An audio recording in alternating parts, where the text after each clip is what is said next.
عمارہ بن خزیمہ انصاری سے مروی ہے کہ ان کے چچا جو کہ صحابی تھے ان کو بیان کیا کہ نبی کریم صلی اللہ علیہ وآلہ وسلم نے ایک بدو سے ایک گھوڑا خریدا۔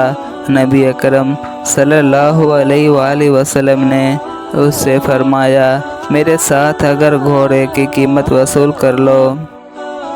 نبی کریم صلی اللہ علیہ وآلہ وسلم تیز رفتار تھے اور بدو کی رفتار سست تھی، سو یہ بدو پیچھے رہ گیا اور کچھ لوگ اعرابی کے پاس آئے اور اس کے ساتھ گھوڑے کا سودا کرنے لگے۔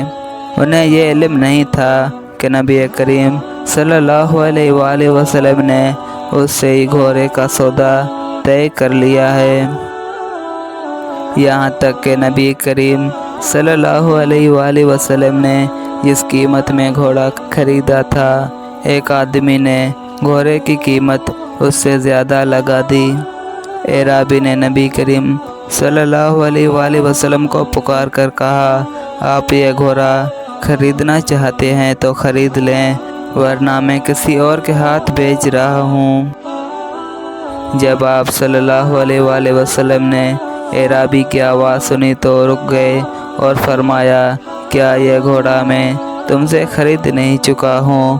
اس نے کہا اللہ کی قسم نہیں، میں نے تو آپ کے ہاتھ اسے بیچا ہی نہیں۔ نبی کریم صلی اللہ علیہ وآلہ وسلم نے فرمایا کیوں نہیں، میں تو اسے تم سے خرید چکا ہوں۔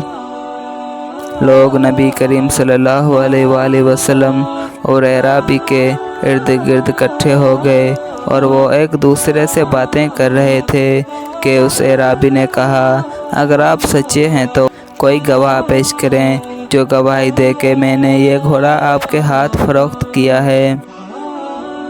اتنے میں ایک مسلمان نے آگے بڑھ کر اعرابی سے کہا تجھ پر افسوس ہے، نبی کریم صلی اللہ علیہ وآلہ وسلم ہمیشہ سچ ہی کہتے ہیں، جھوٹ نہیں بولتے۔ یہاں تک کہ سیدنا خزیمہ رضی اللہ تعالی عنہ آ گئے اور انہوں نے نبی کریم صلی اللہ علیہ وآلہ وسلم کی اور اعرابی کی باتیں سنیں۔ اعرابی کہہ رہا تھا کہ کوئی گواہ پیش کرو جو گواہی دے کہ میں نے یہ گھوڑا آپ کے ہاتھ فروخت کیا ہے۔ سیدنا خزیمہ رضی اللہ تعالی عنہ بولے میں گواہی دیتا ہوں کہ تم نے آپ صلی اللہ علیہ وآلہ وسلم کے ہاتھ یہ گھوڑا فروخت کر دیا ہے۔ نبی کریم صلی اللہ علیہ وآلہ وسلم نے سیدنا خزیمہ رضی اللہ تعالی عنہ کی طرف متوجہ ہو کر فرمایا تم یہ گواہی کس بنیاد پر دے رہے ہو؟ انہوں نے کہا اللہ کے رسول آپ کی تصدیق کے بنیاد پر کہا، آپ ہمیشہ سچ ہی بولتے ہیں۔ تو نبی کریم صلی اللہ علیہ وآلہ وسلم نے سیدنا خزیمہ رضی اللہ تعالی عنہ اکیلے کی گواہی کو 2 گواہوں کی برابر قرار دیا۔